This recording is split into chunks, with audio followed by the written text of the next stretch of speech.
எனக்கு ஒரு உதவி செய்யணும் அப்படின்னு நம்மளை பார்த்து ஒருத்தர் கேட்குறாருன்னு வச்சுங்களேன், உடனே நாம் அவரை பார்த்து என்ன உதவின்னு கேட்போம்.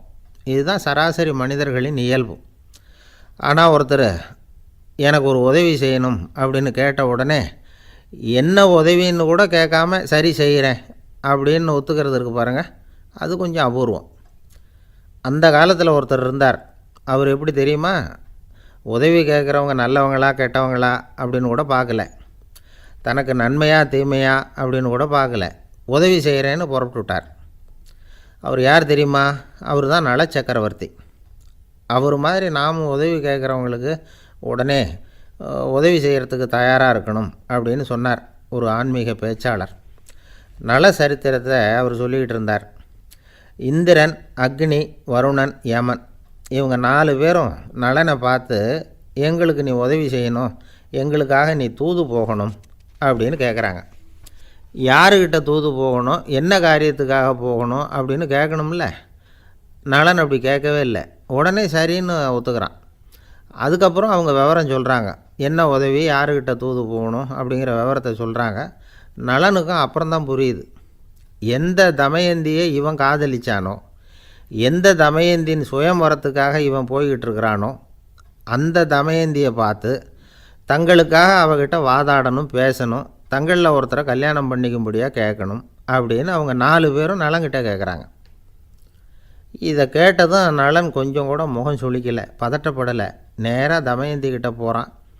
இந்திரன், அக்னி, வருணன், யமன் இவங்களோட சிறப்புகளை எடுத்து சொல்கிறான். இவங்களில் ஒருத்தரை கல்யாணம் பண்ணிக்கலாம் அப்படின்னு சொல்லி கேட்டுக்கிறான். ஆனால் இதுக்கு தமயந்தி சம்மதிக்கலை. சுயம்வரம் நடக்குது, அவள் நலனை தேர்ந்தெடுக்கிறாள். அந்த 4 பேரும் நலனுக்கு நிறைய வரங்கள்லாம் கொடுக்குறாங்க. அதுக்கப்புறம் இப்படி போகுது கதை. இதில் நாம் கவனிக்க வேண்டியது என்னென்னா, உதவின்னு கேட்ட உடனே என்ன உதவின்னு கேட்காம சரி செய்கிறேன்னு சொன்னான் பாருங்கள், அதை கொஞ்சம் சிந்திக்கணும். செய்கிறேன்னு ஒத்துக்கிட்டதுக்கு அப்புறம் அது என்ன உதவின்னு தெரிஞ்சும் முகம் சுளிக்காமல் அதை செஞ்சான் பாருங்கள், அதையும் கொஞ்சம் சிந்திக்கணும்.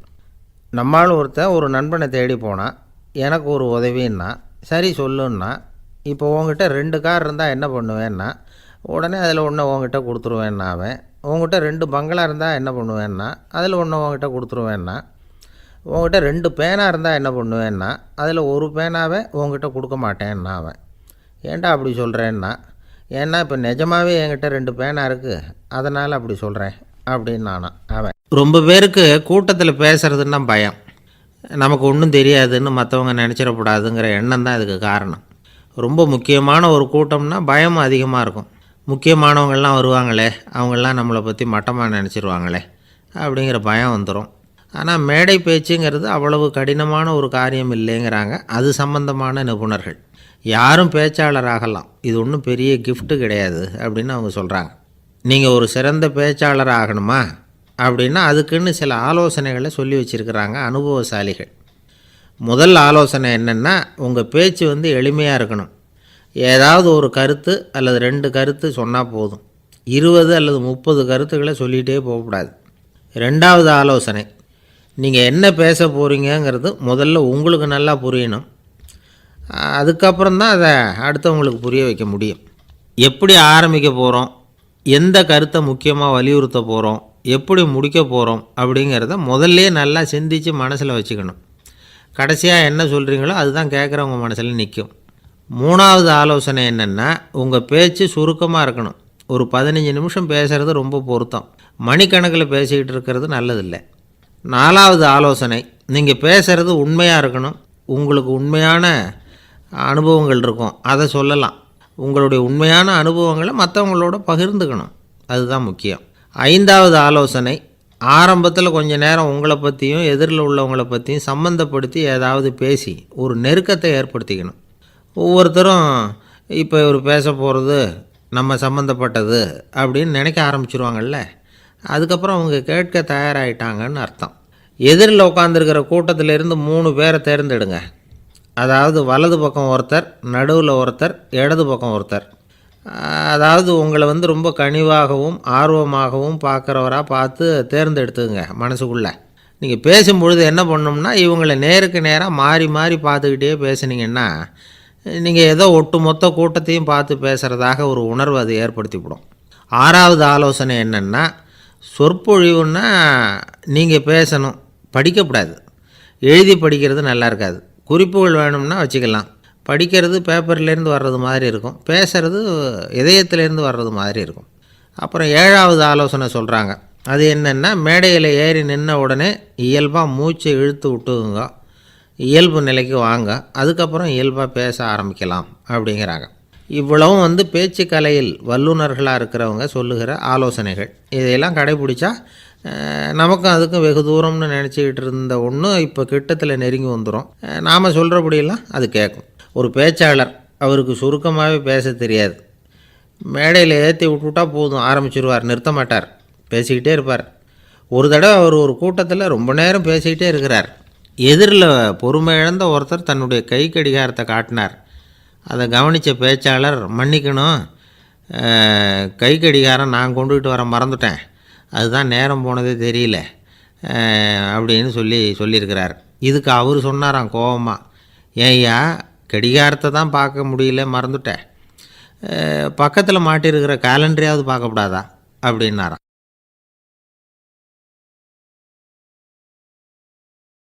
கப்பல் கடலில் போய்கிட்டுருக்கு. புயல், சூறாவளி, அலையெல்லாம் பெருசாக ரொம்ப உயரமாக உண்டாகுது. கடுமையான காற்றிலேயும் வேகமான அலைகள்லேயும் சிக்கி அந்த கப்பல் தடுமாறுது. திசை மாறி போச்சு. எந்த பக்கம் போயிட்டுருக்குறோம்னே தெரியல. அந்த கப்பலை செலுத்திக்கிட்டு இருந்த மாலுமி ரொம்ப சாமர்த்தியமாக செயல்பட்டார். தன்னுடைய அறிவாற்றலையும் திறமையையும் முழுமையாக பயன்படுத்தினார். அந்த கப்பலை கட்டுப்படுத்தினார். மெதுவாக அந்த சூறாவளியிலிருந்து கப்பலை காப்பாற்றி கரைக்கு கொண்டுட்டு வந்து சேர்த்துட்டார். மாலுமின்னு ஒருத்தர் இருந்ததுனால அந்த மரக்கலம் காப்பாற்றப்பட்டது. மாலுமின்னு ஒருத்தர் இல்லைன்னு வச்சுக்கோங்க, அந்த கப்பலோட கதி என்னவாக இருக்கும் யோசிச்சு பாருங்கள். ஒரு கோபக்காரனுடைய நிலைமையும் அப்படித்தானா. கோபக்காரன்கிறவன் ஒரு மாலுமி இல்லாத மரக்கலம் அப்படிங்கிறார் நபிகள் நாயகம். கொந்தளிக்கிற கடலில் கொடுமையான அலைகளின் உச்சியில் அல்லல் படுகிற மரக்கலத்தை விட மோசமானது கோபக்காரனின் நிலைமை அப்படிங்கிறது அவருடைய கருத்து. அது மாதிரி இதுன்னு சொல்லலை, அதை விட மோசம் இது அப்படிங்கிறார். ஏன் தெரியுமா? ஒரு கப்பல் கடலில் தடுமாறினா அதை சரிப்படுத்த மாலுமி இருக்கிறார். அவர் தன்னுடைய சாமர்த்தியத்தினால் அதை கட்டுப்படுத்தி சரியான வழிக்கு கொண்டுட்டு வந்துடுவார். ஆனால் கோபக்காரனுடைய நிலைமை அப்படி இல்லை அப்படிங்கிறார் நபிகள் நாயகம். மனித மனம் ஒரு மரக்கலம், அறிவு அதில் இருக்கிற மாலுமி. மாலுமி மரக்கலத்தை செலுத்துகிறான், அவனுக்கு கட்டுப்பட்டு அது ஓடுது. ஆனால் கோபக்காரனுங்கிற மனுஷங்கிட்ட அறிவுங்கிற மாலுமி சரியாக வேலை செய்ய மாட்டான். ஏன்னா கோபம் அந்த மாலுமியின் கண்களை அவிச்சிரும், காதுகளை கேட்காம பண்ணிவிடும். கண்ணையும் காதையும் மூடிவிட்டு கப்பலை ஓட்டுனா எப்படி ஓட்டுறது? அதனால் கோபக்காரன் மாலுமி இல்லாத மரக்கலம். இடி மின்னலில் மாட்டிக்கிட்டு கஷ்டப்படுற கப்பல் மாதிரி கஷ்டப்படுறான். பெரியவங்கள்லாம் என்ன சொல்கிறாங்க? உனக்கு கெடுதல் பண்ணவனுக்கும் நீ நன்மையை செய், எவருடைய விருப்பு வெறுப்பையும் பொருட்படுத்தாதே, பரம எதிரிக்கும் நீ நன்மை செய்ய ஆரம்பித்தா உன்னுடைய தூய நிலையை பார்த்துட்டு அவனும் உனக்கு நெருக்கமான நண்பனாக ஆயிடுவான். இதுதான் பெரியவங்க நமக்கு சொல்லியிருக்கிறது. புனித குரான் சொல்கிறது என்ன? தீமையை நன்மையை கொண்டே நீர் தடுத்து கொள்ளும் அப்படின்னு சொல்லப்பட்டிருக்கு. அதில் இன்னா செய்தாரை ஒருத்தல் அவர் நாண நன்னயம் செய்து விடல் அப்படிங்கிறார் திருவள்ளுவர். செல்வந்தர் ஒருத்தர்கிட்ட ஒரு சிறுவன் ஆடு மேய்ச்சிக்கிட்டு இருந்தானா. பெரியவர் அவனை கூப்பிட்டு, நீ நேராக போய் ஒரு ஆட்டில் உள்ள ரொம்ப நல்ல பகுதி எதுவோ அதை எடுத்துக்கிட்டு வா அப்படின்னாரான். இவன் போனான். ஒரு ஆட்டு உடம்புல இருந்த நாக்கு, இருதயம், இது ரெண்டையும் எடுத்துகிட்டு கொடுத்தானான். பெரியவர் வாங்கி பார்த்தார். அதுக்கப்புறம் இப்போ நீ போய் இன்னொரு ஆட்டில் இருக்கிற ரொம்ப கெட்ட பகுதி எதுவோ அதை எடுத்துகிட்டு வா அப்படின்னாரான். இவன் போய் எடுத்துகிட்டு வந்தான். அவன் கையில் இருந்தது மறுபடியும் அதே மாதிரி நாக்கு, இருதயம், இது ரெண்டும் தான். என்னது இப்பவும் அதையே கொண்டுட்டு வந்திருக்கிற அப்படின்னாரான் பெரியவர். இவன் சொன்னானா, ஒரு உடம்பில் உள்ள ரொம்ப நல்ல பொருளும் இதுதான், ரொம்ப கெட்ட பொருளும் இதுதான் அப்படின்னானா. இளம் வயசில் இப்படி பதில் சொன்னவர் தான் பேரறிஞர் லுக்மானுல் ஹக்கீம் அவர்கள். கோபப்படாமல் இருந்தால் இது ரெண்டும் நல்லா வேலை செய்யும், கோபப்பட்டால் இது ரெண்டும் மோசமாக வேலை செய்யும். அதை புரிஞ்சுக்கிறதுக்காகத்தான் இன்றைக்கி இந்த தகவல். கோபம் வந்துட்டால் நாம் என்ன செய்கிறோங்கிறது நமக்கே தெரியாது. ஒருத்தர் டாக்டர்கிட்ட போனார் அவசரமாக, டாக்டர் எனக்கு இப்போ கடுமையான கோப வெறி, எனக்கு கண்ணு மண்ணு ஒன்றும் புரியல, உடனடியாக அதை கட்டுப்படுத்தணும், உடனே இதுக்கு ஏதாவது ஒரு மாத்திரை கொடுங்க ப்ளீஸ் அப்படின்னார். அந்த டாக்டரும் உடனே ஒரு மாத்திரையை கொடுத்து இதை உடனே போடுங்க, நான் தண்ணி கொண்டுகிட்டு வரேன்னு உள்ளே போனார். தண்ணியோடு திரும்பி வந்தார். இவர் சொன்னார், டாக்டர் நீங்கள் கொடுத்த மாத்திரை ரொம்ப பெருசாக இருந்தது, இருந்தாலும் கஷ்டப்பட்டு முழுங்கிட்டேன்னார். டாக்டர் சந்தேகத்தோடு மேசையை பார்க்குறார். பார்த்தா மாத்திரை அங்கேயே இருக்குது, பேப்பர் வெயிட்டை காணலை.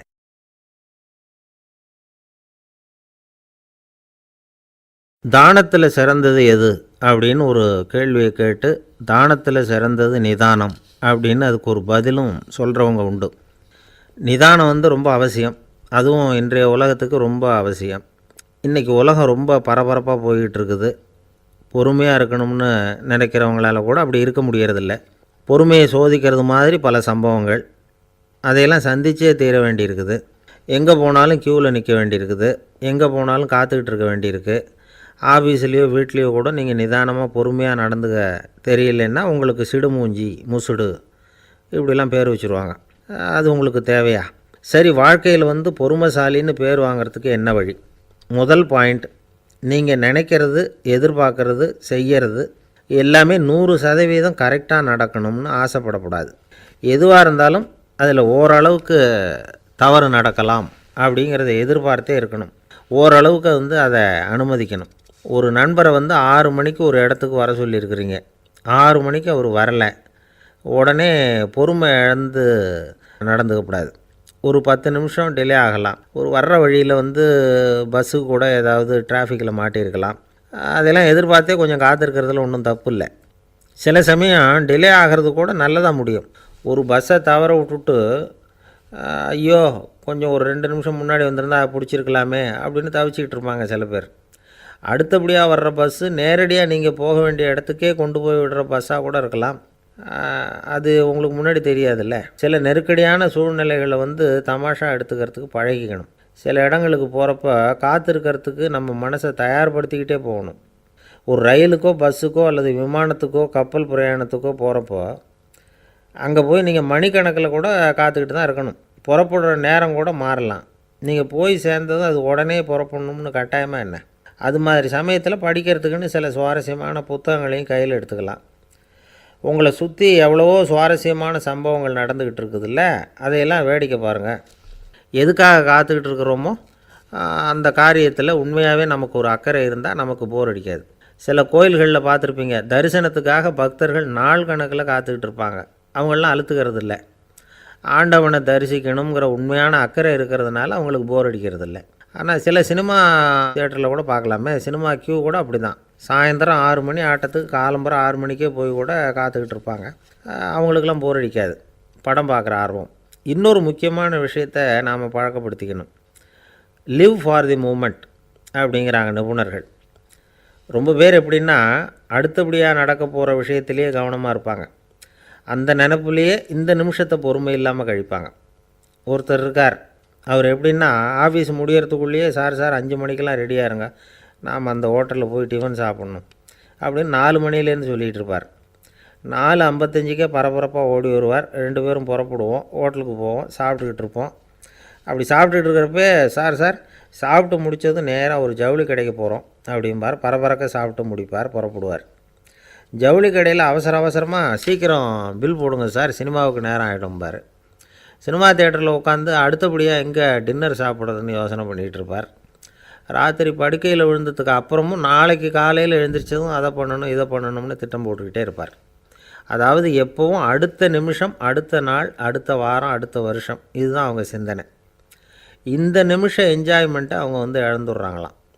அதனால தான் வாழ்நாள் பூரா பொறுமையின்மை, அவஸ்தை, அல்லல். அதனால் நாம் எல்லோரும் வாழ்க்கையில் நிதானமாக இருக்கிறதுக்கு கற்றுக்கணுமா. அதுக்காக இந்த நிதானத்துக்கு வேறு விதமான அர்த்தம் பண்ணிக்கக்கூடாது. ஒருத்தர் அப்படித்தான் ஒரு தடவை அவருடைய குதிரை காணாமல் போயிட்டு தான். அதுக்காக அவர் கவலைப்படலை, நிம்மதியாக இருந்தார், சந்தோஷமாக இருந்தார். என்ன சார் இது, உங்கள் குதிரை திருட்டு போயிட்டுதுங்கிறீங்க, நீங்கள் கவலைப்படாமல் இருக்கிறீங்களே அப்படின்னு கேட்டாங்களாம். அதுக்கு அவர் சொல்லியிருக்கார், நல்ல வேளை சார், கட்டியிருந்த குதிரை காணாமல் போயிருக்குது. நான் அது மேலே உட்காந்துருக்கிற சமயம் அது காணாமல் போயிருந்ததுன்னா, திருட்டு போயிருந்ததுன்னா நானும் சேர்ந்தில் காணாமல் போயிருப்பேன் அப்படின்னாராம். எவ்வளவு நிதானமான ஆள் பாருங்கள். ஒரு நண்பர் சினிமா படம் தயாரிக்கிறவர், அவர்கிட்ட ஒரு நாள் பேசிக்கிட்டு இருந்தேன். அது எப்படி சார், நீங்கள் எடுக்கிற எந்த படமும் கையை கடிக்காத அளவுக்கு எடுத்துடுறீங்களே, அது எப்படின்னு கேட்டேன். அது ஒன்றும் பெரிய விஷயம் இல்லை சார். பெண்களுக்குன்னு சில உருக்கமான காட்சிகள், இளைஞர்களுக்குன்னு சில நடனங்கள், அடிதடி காட்சிகள், அப்புறம் வயசானவங்களுக்குன்னு சில ஆன்மீக காட்சிகள், சின்ன பிள்ளைங்களுக்கு சிரிப்பு, இப்படி எல்லாமும் சேர்த்து நான் படம் எடுக்கிறேன். மசாலா படம்னு பேர். இது ரொம்ப பெருசாக இல்லைன்னாலும் ஓரளவுக்கு சுமாராக ஓடிடும், கையை கடிக்காது அப்படின்னார். இது ஒரு உத்தி. சில பத்திரிகை ஆசிரியர்களும் இந்த உத்தியை கையாளுறது உண்டு. இந்த உத்திக்கு பார்னம் உத்தி அப்படின்னு பேர். பார்னம் எஃபெக்ட் அப்படின்னு சொல்லுவாங்க. அதாவது ஃபீனியஸ் டி பார்னம் அப்படின்னு ஒருத்தர் அமெரிக்காவில் இருந்தாராம். அதாவது 19ஆம் நூற்றாண்டில் அமெரிக்காவில் கொடிகட்டி பறந்த ஒரு சர்க்கஸ் நிறுவனத்தின் அதிபர் அவர். இந்த உலகத்தில் ஒவ்வொரு நிமிஷமும் ஒரு ஏமாளி பறந்துக்கிட்டே இருக்கிறான் அப்படிங்கிறது அவருடைய சித்தாந்தம். ஒவ்வொருத்தரையும் திருப்திப்படுத்துகிற அளவுக்கு அம்சங்களை கொஞ்சம் கொஞ்சமாக கலந்து கேளிக்கை நிகழ்ச்சிகளை நடத்தினது தான் அவருடைய மகத்தான வெற்றிக்கு காரணம். அதனால் அந்த உத்தியை யார் கடைப்பிடிச்சாலும் சரி, அதுக்கு பார்னம் உத்தி அப்படின்னு பேர் வந்துட்டுது. ஜோசியம் சொல்கிறவங்களுக்கும் இந்த உத்தி தான் கை கொடுக்குது. ஒரு விஷயத்தை ஒருத்தருடைய கோள் நிலைகள் அல்லது கையெழுத்து நிரூபிக்கிறதாக அவர்கிட்ட சொன்னால் அதை அவர் நம்பிவிடுவார். ஆனால் அந்த விஷயம் நல்லதாக இருக்கணும், நேர்மையானதாக இருக்கணும், அதாவது பாசிட்டிவாக இருக்கணும். 8ஆம் இடத்துல குரு, 9ஆம் இடத்துல சனி, நீங்கள் ஒரு பெரிய மேதை தான் அப்படின்னு சொல்லுவாங்க. கேட்குறவங்களுக்கு அதை மறுக்கிறதுக்கு மனசு வராது. அப்படி சொல்லும் பொழுது கூடவே என்ன கொஞ்சம் முன்கோபம் அதிகமாக இருக்கும், இருந்தாலும் அது உடனே மறைஞ்சிரும் அப்படின்னு சில அற்ப விஷயங்களையும் சொன்னாலும் அதையும் சரிதான்னு சொல்லி ஒத்துக்குவாங்க. ஆளுமையை எடை போடுகிற ஒரு நிறுவப்பட்ட உத்தியின் மூலமாக தன்னுடைய குணாதிசயங்கள் கண்டுபிடிக்கப்பட்டதாக அவர் நம்புறது தான் இதுக்கு காரணம். இந்த மாதம் பணத்தட்டுப்பாடு கொஞ்சம் இருக்கும், உடம்பில் ஏதாவது கொஞ்சம் அசௌகரியம் இருக்கும், வீட்டுக்குள்ளே லேசாக மனஸ்தாபம் வரலாம், இது மாதிரி பொதுப்படையாக சிலதை சொன்னாலே போதும், மக்களை நம்ப வச்சுடலாம். இதெல்லாம் நமக்கு மட்டும்தான் ஏற்படுது அப்படின்னு சொல்லி அவங்க நினைக்கிறது தான் காரணம். இதுதான் பார்னம் உத்திங்கிறது. மனிதர்கள் பாராட்டுக்களை விரும்புகிறதும் விமர்சனங்களை வெறுக்கிறதும் பார்னம் உத்தியின் அடுத்த கூறு. அதனால் ஒருத்தருக்கு ஜோசியம் சொன்னாலும் சரி, அவருடைய ஆளுமையை மதிப்பிடுறதாக இருந்தாலும் சரி, அவரை புகழற மாதிரி இருந்தாலும் சரி, அப்படி இருந்தால் தான் அது சரியாக இருக்கும். சாதகமான விஷயங்களை அதிகமாகவும் பாதகமான விஷயங்களை நாசூக்காகவும் சொன்னால் மக்கள் அதை நம்பிவிடுவாங்க. ஒருத்தரை கருமின்னு சொன்னால் ஏற்றுக்க மாட்டார். அதையே கொஞ்சம் மாற்றி நீங்கள் கொஞ்சம் சிக்கனமான ஆசாமி அப்படின்னு சொன்னால் நீங்கள் சொல்கிறது சரிதான் சார் அப்படிம்பார். நீங்கள் பெரிய செலவாளி தான், இருந்தாலும் நல்ல விஷயங்களுக்கு தான் செலவழிப்பீங்க அப்படின்னு சொல்லணும். இப்படி இந்த பார்னம் உத்தியை கடைப்பிடிச்சி இன்றைக்கி வெற்றிகரமாக காலம் தள்ளுறவங்க நிறைய பேர் இருக்கிறாங்க. இந்த உலகத்தில் ஒவ்வொரு நிமிஷமும் ஒரு ஏமாளி பறந்துக்கிட்டே இருக்கிறான் அப்படிங்கிறது தான் ஃபீனியஸ் பார்னம் அவர்களுடைய நம்பிக்கை. அதை விட அடுத்தவங்களை ஏமாளியாக நினைக்கிற மனுஷர்கள் தான் இன்றைக்கி உலகத்தில் ரொம்ப அதிகம். ஒருத்தர் தன்னுடைய மேல் அதிகாரிகிட்ட போய், ஐயா ஒரு நாள் லீவு வேணும், என் தங்கச்சிக்கு கல்யாணம் அப்படின்னார். அவர் பார்த்தார், ஒரு 10 நிமிஷம் வெளியில் இருங்கன்னார். 10 நிமிஷம் கழித்து கூப்பிட்டார், இதை பாருங்கள், நீங்கள் சொல்கிறது பொய். இப்போ உங்கள் தங்கச்சிக்கு ஃபோன் பண்ணேன், அவங்க தனக்கு 2 வருஷத்துக்கு முன்னாடியே கல்யாணம் ஆகிட்டதாக சொல்கிறாங்க அப்படின்னார். உடனே இவர் சொன்னார், சார் இப்போ நீங்கள் சொல்கிறதும் பொய்யாக தான் இருக்கணும், ஏன்னா நிஜமாக எனக்கு ஒரு தங்கச்சியே கிடையாது அப்படின்னார். ஒரு நாள் காலை நேரம் ஒரு குரு படுக்கையை விட்டு எழுந்திருக்கிறார். உடனே சீடர்களை பார்த்து எல்லோரும் இப்படி வாங்கங்கிறார். எல்லோரும் வர்றாங்க வேகமாக. என்னங்க வேணும் உங்களுக்கு அப்படிங்கிற மாதிரி எல்லோரும் குருவை பார்த்தாங்க பயபக்தியோட. குரு அந்த சீடர்களை பார்த்து, இதை பாருங்கள், இப்போ நான் ஒரு சிக்கலான விவகாரத்தில் மாட்டிக்கிட்டு இருக்கிறேன், அதை நீங்கள் தீர்த்து வச்சா நல்லதுன்னார். சீடர்களுக்கு ஒன்றும் புரியல. என்ன இது இவர் இப்படி சொல்கிறாரு, நமக்குள்ள எல்லா விவகாரங்களையும் தீர்த்து வைக்கிறவர் நம்ம குருநாதர், அவருடைய விவகாரத்தை நாம் தீர்த்து வைக்கிறதா, ஆச்சரியமாக இருக்குதே, குருநாதருக்கே சிக்கலா அப்படின்னு யோசனை பண்ண ஆரம்பித்தாங்க. இருந்தாலும் ரொம்ப பணிவாக கேட்டாங்க, சுவாமி, உங்களுக்கே சிக்கலா? இந்த உலகத்து சிக்கல்களுக்கும் சிரமங்களுக்கும் அப்பாற்பட்டவர் அல்லவா தாங்கள்? அப்படிப்பட்ட உங்களுக்கு சிக்கல்னா அது எப்படி அப்படின்னாங்க. எனக்கு ஏற்பட்டிருக்கிற சிக்கல் அவ்வளவு பெருசு, ரொம்ப பெரிய விவகாரம் அது அப்படின்னார் குரு. கொஞ்சம் விவரமாக சொல்லுங்க அப்படின்னாங்க இவங்க. இப்போ அந்த குரு விவரத்தை சொன்னார். அதாவது நேற்று ராத்திரி நான் ஒரு கனவு கண்டேன். அந்த கனவில் நான் ஒரு பட்டாம்பூச்சியாக மாறிட்டேன். அப்படி மாறி ஒவ்வொரு மலராக பறந்து போய் உட்காந்து தேன் சாப்பிட்டேன் அப்படின்னார். சீடர்கள் இதை கேட்டதும் ரொம்ப திகைச்சு போயிட்டாங்க. என்ன இது, இது ஒரு பெரிய பிரச்சனையா? ஒரு சாதாரண கனவு கண்டதுக்காகவா இந்த காலை வேளையில் நம்மளையெல்லாம் குருநாதர் இவ்வளவு அவசரமாக கூப்பிட்ருக்கார் அப்படின்னு நினச்சாங்க. இருந்தாலும் கேட்டாங்க, இதில் என்ன சிக்கல் சுவாமி? கனவுங்கிறது எல்லாருக்கும் வரத்தானே செய்யும் அப்படின்னார் ஒரு சீடர். சீடர்களே, பிரச்சனை அது இல்லை. நான் இன்றைக்கி காலையில் கண்ணு முழித்து பார்த்தப்போ நான் நானாக மறுபடியும் மாறிட்டேங்கிறத தெரிஞ்சுக்கிட்டேன். இதில் சிக்கல் என்னென்னா, இப்போ அந்த பட்டாம்பூச்சி தான் நானாக ஆயிட்டதாக கனவு கண்டுக்கிட்டு இருக்கா அப்படிங்கிறது தான். ஒரு மனுஷன் பட்டாம்பூச்சி ஆகிறதாக கனவு காண முடியுங்கிறப்போ அந்த பட்டாம்பூச்சியும் மனுஷனாக ஆகிறதாக கனவு காண முடியும் இல்லையா? இப்போ எனக்கு யதார்த்த நிலை தெரியணும், எது நிஜம்னு தெரியணும். நேற்று ராத்திரி நான் கண்டது கனவா, அல்லது இது பட்டாம்பூச்சி கண்டுக்கிட்டு இருக்கிற கனவா? இதுதான் குரு கேட்ட கேள்வி. இதை கேட்டதும் சீடர்கள் ரொம்ப குழம்பி போயிட்டாங்க. சுவாமி, இது வரைக்கும் நாங்கள் தூங்குறப்ப பார்க்குறது கனவுன்னும் மூழ்கிட்டு இருக்கிறப்ப பார்க்குறது நனவுன்னு நம்பிக்கிட்டு இருக்கிறோம். இப்போ எங்களை ரொம்ப குழப்பிட்டீங்க, இதுக்கு பதில் சொல்ல எங்களுக்கு சக்தி இல்லை அப்படின்னு சொல்லிவிட்டாங்களாம். அதுக்கப்புறம் அந்த குரு சொன்னாராம், நினைவு தான் முக்கியமான அம்சம். முடிவு கட்டம்னா பகலின் நினைவுகளை விட இரவின் கனவுகளே ரொம்ப உண்மை. ஒருத்தன் தூங்க போனால் தூங்கிக்கிட்டே இருந்தால் அவன் காணும் கனவு பொய்ங்கிறத அவன் உணர மாட்டான். ஒவ்வொரு கனவும் காணும் பொழுது அது ரொம்ப உண்மையாக தான் தெரியுது. ஒரு கனவு கூட உண்மை இல்லைன்னு கனவில் தோன்றுவதே இல்லை அப்படின்னார் குரு. அகில வாழ்வு அத்தனையும் சொற்பனம் கண்டாய் அப்படிங்கிறார் தாயுமானவர். ஆகையினால் நம்ம கனவுலேருந்து நாம் என்றைக்கு முழிச்சிக்க போகிறோம் அப்படிங்கிறது தான் ஒரு முக்கியமான கேள்வி. ஒருத்தர் வந்தார், காலில் கட்டோடு வந்தார். என்னங்க காலில் கட்டுன்னு?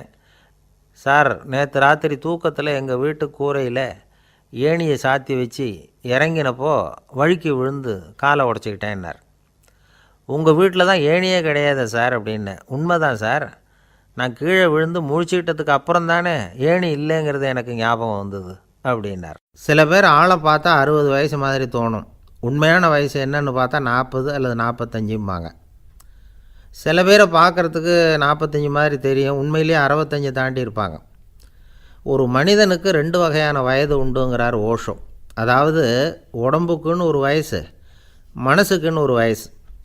முதல் உலக மகாயுத்தம் நடந்தது இல்லையா, அது முடிஞ்சதுக்கப்புறம் முதல் தடவையாக மனிதனின் மூளை வளர்ச்சியை பற்றி மனநல வைத்தியர்கள் ஒரு கணக்கெடுப்பு சோதனை நடத்தினாங்களாம். அது வரைக்கும் மனிதனுக்கு 2 வகையான வயது உண்டுன்னு யாரும் சிந்தித்ததே இல்லையா. அந்த உலக மகாயுத்தம் முடிஞ்சதுக்கு அப்புறம் மனிதனுடைய சராசரி மனதின் வயதை கணக்கிட்டு பார்க்கும் பொழுது அவங்களுக்கெல்லாம் ரொம்ப அதிர்ச்சியாக இருந்துதான். ஏன்னா அது ரொம்ப பின்தங்கிய நிலையில் இருந்திருக்கு, வளர்ச்சி அடையாத நிலையில் இருந்திருக்கு. அவங்க கண்டுபிடிச்ச பிரகாரம் அப்போ மனசோட சராசரி வயசு என்ன தெரியுமா? 14. அப்படின்னா பார்த்துங்க, உடல் ரீதியாக ஒருத்தரோட வயசு 70 கூட இருக்கலாம், ஆனால் மனசோட வயசு 14 தான். இதுக்கு நேர்மாறாக அமைஞ்சு போச்சுன்னு வச்சுங்க. அதாவது ஒருத்தருக்கு உண்மையிலேயே 14 வயசு, அதாவது உடலோட வயசு 14, அவரோட மனசின் வயசு 70ன்னு வச்சுக்கோங்க. இப்படி அமைஞ்சுட்டுதுன்னா அவர் சீக்கிரம் ஞானத்தன்மை அடைஞ்சிருவார் அப்படின்னு அர்த்தம். இப்போ நமக்கெல்லாம் உடம்போட வயசு மனசோட வயசு ரெண்டும் ஒன்றா இருந்துட்டால் அதுவே போதும், அதுவே பெரிய விஷயம். இப்போ எமர்சன் கிட்ட போய் ஒருத்தர் கேட்டாராம், உங்கள் வயசு என்ன அப்படின்னு. அவர் உடனே பதில் சொல்லியிருக்கார், 360 வருஷம் அப்படின்னாராம். கேட்டவர் குழம்பி போயிட்டார். அவர் என்ன சொல்கிறாரு, 360 வயசா? என்ன நம்ம காதில் தான் சரியாக விழலையா? எமர்சன் எப்பவும் உண்மையை பேசுகிற ஒரு சிறந்த அறிவாளி, அவர் இப்படிலாம் பொய் சொல்ல மாட்டாரே அப்படின்னு ஒரு யோசனை பண்ணிக்கிட்டே இவர் மறுபடியும் அவர்கிட்ட போனாராம். ஐயா, நீங்கள் சொன்னது சரியாக என் காதில் விழலை, அதனால் மறுபடியும் கேட்குறேன், உங்கள் வயசு என்ன அப்படின்னாராம். எமர்சன் மறுபடியும் சொல்லியிருக்கிறார், 360 வருஷம்னு. வந்தவருக்கு உண்மையிலேயே அதிர்ச்சியாக போட்டுது. அதுக்கப்புறம் மெதுவாக ஆரம்பித்தாராம், ஐயா, நீங்கள் சொல்கிறத என்னால் ஏற்றுக்க முடியாது. எப்படி பார்த்தாலும் இப்போ உங்களுக்கு வயசு ஒரு 60க்கு மேலே இருக்காதுன்னு நினைக்கிறேன் அப்படின்னாராம். நீங்கள் சொல்கிறது சரிதான், அது என் உடம்போட வயசுன்னாராம் எமர்சன். அப்படின்னா ஏற்கனவே நீங்கள் சொன்னது அப்படின்னு கேட்டிருக்கார், அது என் மனசோட வயசு அப்படின்னாராம். நம்மளை பொறுத்த வரைக்கும் அறிவு தூசு படிஞ்சிருக்கு, அது மாதிரியே அன்பும் மாசுபட்டிருக்கு. இது ரெண்டையும் சுத்தம் பண்ண வேண்டியிருக்குது. அப்போ தான் நாம் சரியான வயசில் வாழ முடியும். ஒரு ஆசாமி இருக்கிறார், அவருக்கு உடம்போட வயசு அதிகம், மனசோட வயசு ரொம்ப குறைச்சல், குழந்த மாதிரி. அவர் ஒரு ஆஸ்பத்திரியில் படுத்துருக்கிறார். நர்ஸம்மா எல்லாருக்கும் மருந்து கொடுத்துட்டு போகிறாங்க. கொஞ்ச நேரம் கழித்து திரும்பி வந்தாங்க. அப்போ இவர் அந்த அம்மாவை கூப்பிட்டு சொல்கிறார், இதை பாருங்கள் சிஸ்டர், நீங்கள் எல்லாருக்கும் சின்ன சின்ன மாத்திரையாக கொடுத்துட்டு எனக்கு மட்டும் நீளமான மாத்திரையாக கொடுத்துட்டீங்க. முழுங்கிறதுக்கு ரொம்ப கஷ்டமாக போச்சு. இனிமேல் எனக்கும் சின்ன மாத்திரையாக கொடுங்க சிஸ்டர் அப்படின்னாராம். அந்த அம்மா உடனே அதிர்ச்சியாகி தலையில் அடிச்சுக்கிட்டாங்களாம். நான் கஷ்டப்பட்டு மாத்திரையை முழுங்கினத்துக்கு நீங்கள் ஏம்மா தலையில் தட்டிக்கிறீங்க அப்படின்னு கேட்டிருக்காரு இவர். இதுக்கு அவங்க சொல்லியிருக்கிறாங்க, நான் உங்களுக்கு கொடுத்துட்டு போனது மாத்திரை இல்லைங்க, அது தெர்மாமீட்டர் அப்படின்னாங்களாம். நாட்டில் நல்லவங்க ஒருத்தர் 2 பேர் இருக்கிறதுனால தாங்க மழையே பெய்யுது அப்படின்னு சொல்கிறது உண்டு. நல்லார் ஒருவர் உளரேல் அவர் பொருட்டு எல்லாருக்கும் பெய்யும் மழை. சில சமயம் ரொம்ப பேர் திடீர்னு நல்லவங்களாக ஆகிடுவாங்க போல இருக்குது. அதனால தான் விடாமல் பேய் மழையாக கொட்டி தீர்த்துடுது. எல்லோரும் நல்லவங்களாகிட்டால் உலகமே தாங்காது போல இருக்க. அப்பப்போ ஒருத்தர் 2 பேர் நல்லவங்களாகணும், அப்போ தான் சீராக மழை பெய்யும்.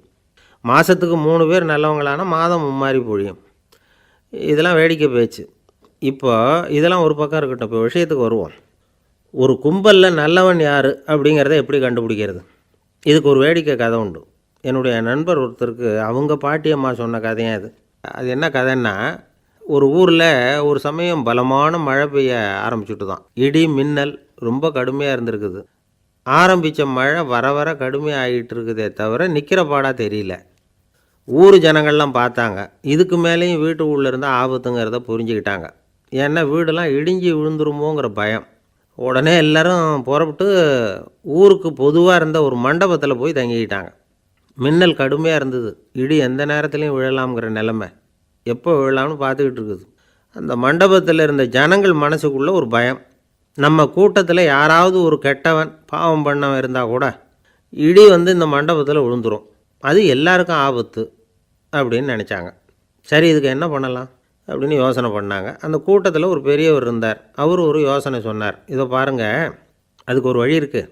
அதோ எதிர்த்தாப்பில் கொஞ்சம் தூரத்தில் ஒரு உயரமாக மரம் ஒன்று இருக்குது பாருங்கள். பொதுவாக இடி சுலபமாக விழறது அது மாதிரி உயரமான மரத்தில் தான். நம்ம கூட்டத்தில் இருக்கிறவங்க எல்லாரும் ஒவ்வொருத்தராக போய் அந்த மரத்தை தொட்டுவிட்டு திரும்பி வந்துடணும். நம்மளில் பாவம் பண்ணவன் யாரோ அவன் அந்த மரத்தை தொடுற சமயத்தில் இடி விழுந்துடும், அவன் மட்டும் போயிடுவான், மண்டபத்தில் இருக்கிற நாமெல்லாம் பொழைச்சிக்கலாம் அப்படின்னு ஐடியா கொடுத்தார் அந்த பெரியவர். இது நல்ல யோசனையாக பட்டது. எல்லோரும் ஒத்துக்கிட்டாங்க. ஒவ்வொருத்தராக போய் அந்த மரத்தை தொட்டுவிட்டு திரும்பி வந்தாங்க. இடி எதுவும் விழலை. இன்னமும் பாவம் பண்ண ஆசாமி அதை போய் தொடலை போல இருக்குது அப்படின்னு நினச்சிக்கிட்டாங்க. ஒவ்வொருத்தராக போகிறாங்க, எல்லோரும் போய் தொட்டுவிட்டு வந்தாச்சு. இன்னும் ஒரே ஒரு ஆசாமி தான் பாக்கி. கடைசியாக இருந்த அந்த ஆள் பயந்துட்டான். இது வரைக்கும் இடி விழலைன்னா இப்போ என்ன அர்த்தம்? இப்போ நாம் தான் பாக்கி, நாம் தான் தப்பு பண்ண ஆள் போல் இருக்குது அப்படின்னு நினச்சிட்டான். அதனால் துணிச்சலாக போய் தொடுறதுக்கு பயந்தான், தயங்கிக்கிட்டே இருந்தான். இருந்தாலும் மற்றவங்கள்லாம் சும்மா இருப்பாங்களா? கட்டாயப்படுத்தி கழுத்தை பிடிச்சி தள்ளாத குறையா அவனை தள்ளி விட்டாங்க, போய் தொட்டுட்டு வாடான்னு. அவன் நடுங்கிட்டே போய் அந்த மரத்தை தொட்டான். அதே வினாடி ஒரு பயங்கரமான மின்னல் இடி விழுந்துட்டுது. எங்கே விழுந்தது தெரியுமா? அந்த ஆள் மேலே இல்லை, மண்டபத்தில் விழுந்தது. மண்டபத்தில் இருந்தவங்க பூரா காலி. அந்த ஒரு ஆள் மட்டும் புழைச்சிக்கிட்டான். இந்த ஒரு ஆளை காப்பாற்றுறதுக்காக தான் இடி மண்டபத்தில் விழாமல் இருந்திருக்குது. இதுதான் கதை. அதனால் நல்லவங்க எப்படியும் தப்பிச்சுக்குவாங்க அப்படிங்கிறது ஒரு நீதி. ஒருத்தன் அப்படி தான் தெருவில் நடந்து போய்கிட்டு இருந்தான், ரொம்ப நல்லவன். எதிரில் ஒருத்தன் சைக்கிளில் வந்துக்கிட்டு இருந்தான். அதில் மோதி இவன் கீழே விழுந்துட்டான். சைக்கிள்காரன் உடனே இறங்கி இவனை தூக்கி விட்டான். இவன் எழுந்திரிச்சு அவனை முறைச்சி பார்த்தான். அப்படி பார்க்காதீங்க சார், நீங்கள் ரொம்ப புண்ணியம் பண்ணியிருக்கீங்க, அதுதான் இப்போ சைக்கிளில் மோதிக்கிட்டீங்க அப்படின்றான். என்ன அப்படி சொல்கிறேன் நான்? இவன் 10 நிமிஷத்துக்கு முன்னாடி நான் லாரி ஓட்டிகிட்டு வந்தேன், அப்போ நீங்கள் எதிரில் வந்திருந்தீங்கன்னா என்ன ஆயிருக்கும் அப்படின்னானா அவன். எனக்கு அதிர்ஷ்டமே இல்லை சார் அப்படின்னார் ஒருத்தர். ஏன் அப்படி சொல்கிறீங்கன்னு கேட்டோம். வியாபாரம் பண்ணலாம்னு ஒரு கடை வச்சேன், வேண்டியப்பட்டவங்க கூட என் கடையில் வந்து எதுவும் வாங்க மாட்டேங்கிறான், எல்லாரும் அடுத்த கடைக்கு தான் போகிறான் அப்படின்னு சொல்லி ரொம்ப அழுத்துக்கிட்டார். இதுக்கு போய் அதிர்ஷ்டம் இல்லைன்னு சொல்லாதீங்க, வாடிக்கையாளர்களை வந்து கவர்றது எப்படிங்கிறது உங்களுக்கு தெரியல, அதுதான் குறை அப்படின்னும். சார், உங்களுக்கு தெரிஞ்ச அந்த ரகசியத்தை எனக்கும் கொஞ்சம் சொல்லி கொடுங்களேன் அப்படின்னார். சரி, உங்கள் காதை இப்படி கொடுங்க அப்படின்னு சொல்லி அது சம்பந்தமாக பெரிய வல்லுநர்கள் சொல்லியிருக்கிற கருத்துக்களை அவர்கிட்ட சொல்ல ஆரம்பித்தோம். அதாவது இந்த வாடிக்கையாளர்களை கவர்றதுக்கு வல்லுநர்கள் பல ஆலோசனைகளை ஏற்கனவே சொல்லி வச்சுருக்கிறாங்க. அது சம்மந்தமாக அனுபவப்பட்டவங்க, அதை தெரிஞ்சு வச்சுக்கணும். அதாவது கடை வச்சுருக்கிறவங்க எல்லாரும் இதை கொஞ்சம் காதில் வாங்கி வச்சுக்கணும். எதை இப்போ சொல்ல போகிறத. எப்பவும் பணத்தை சம்பாதிக்கிறதுலையே குறியாக இருக்கக்கூடாதான். அதை விட முக்கியமாக நீங்கள் சம்பாதிக்க வேண்டியது வாடிக்கையாளர்களுடைய மன நிறைவு. வர்றவங்க திருப்தியோடு போகணும், அது முக்கியம், அதில் கவனமாக இருக்கணும். கடைக்கு வர்ற ஒருத்தர் ஏதாவது ஒரு குறை சொல்கிறாருன்னு வச்சுக்கோங்க, அதை வந்து அலட்சியப்படுத்தக்கூடாது, ரொம்ப அக்கறையோடு அதை காது கொடுத்து கேட்கணும். அப்படியா சார், அதை நான் அவசியம் கவனிக்கிறேன் அப்படின்னு சொல்லணும்.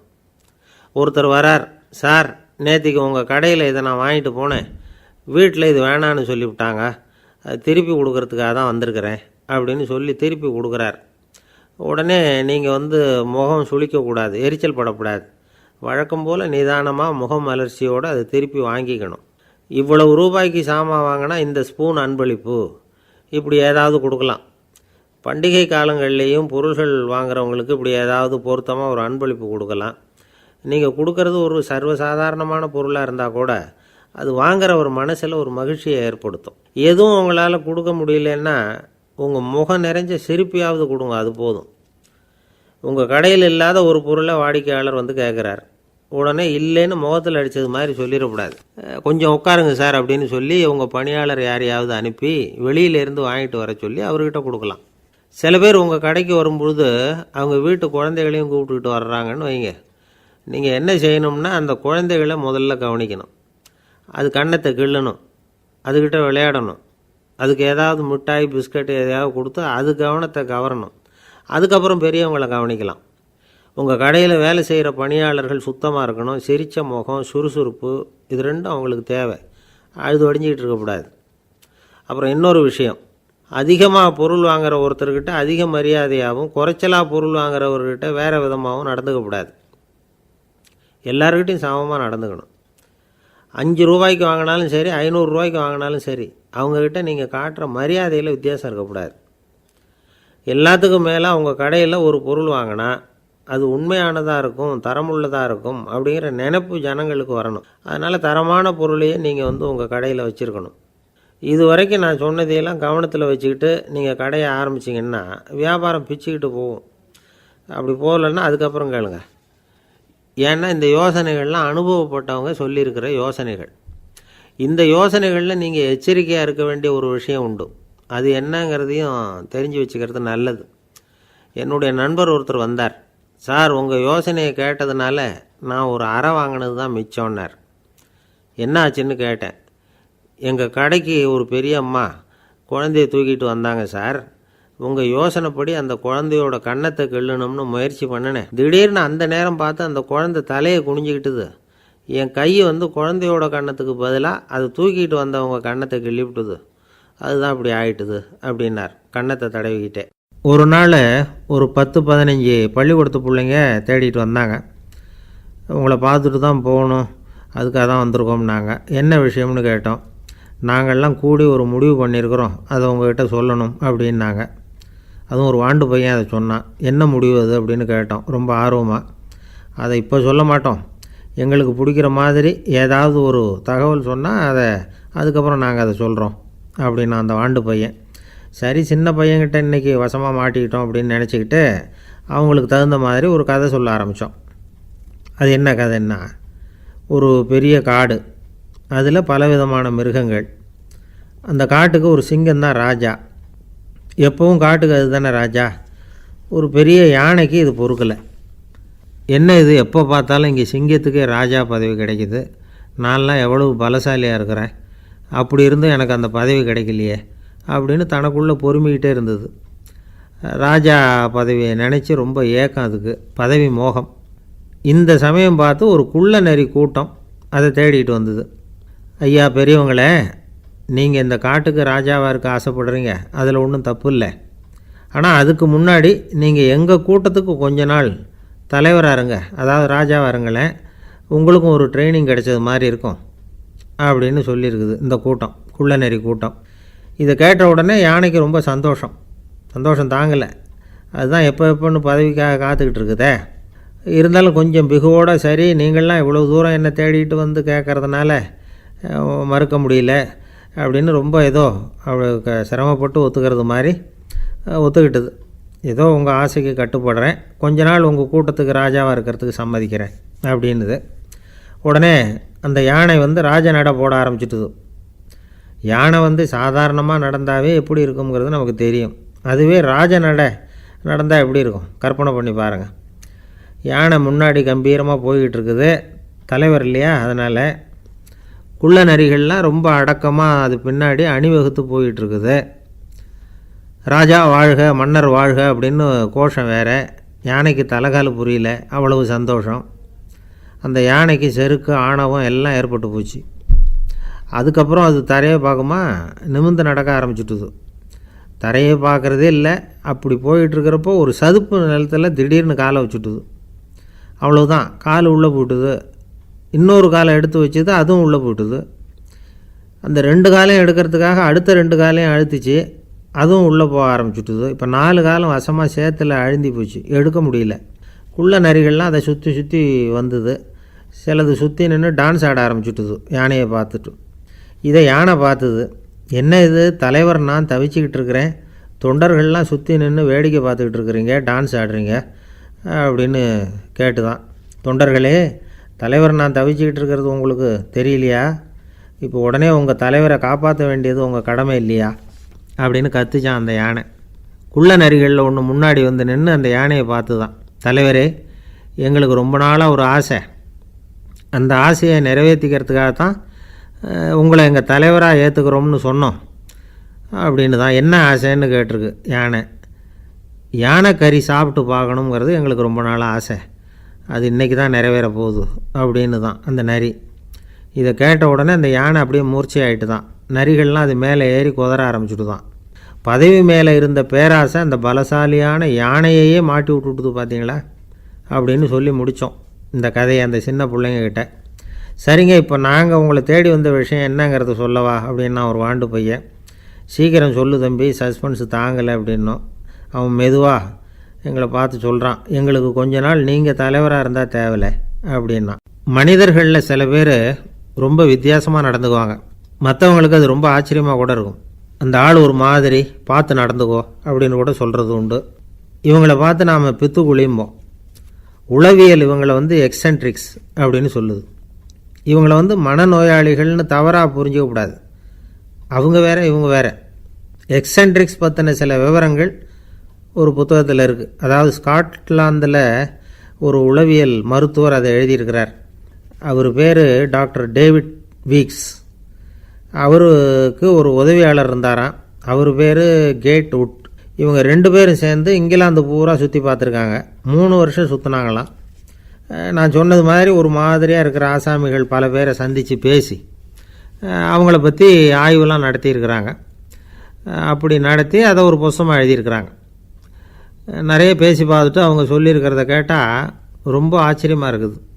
நாம் இவங்கள பார்த்து பித்துக்குழிங்கிறோம், எக்ஸென்ட்ரிக்ஸ் அப்படின்னு சொல்கிறோம், கிண்டல் கூட பண்ணுறோம்.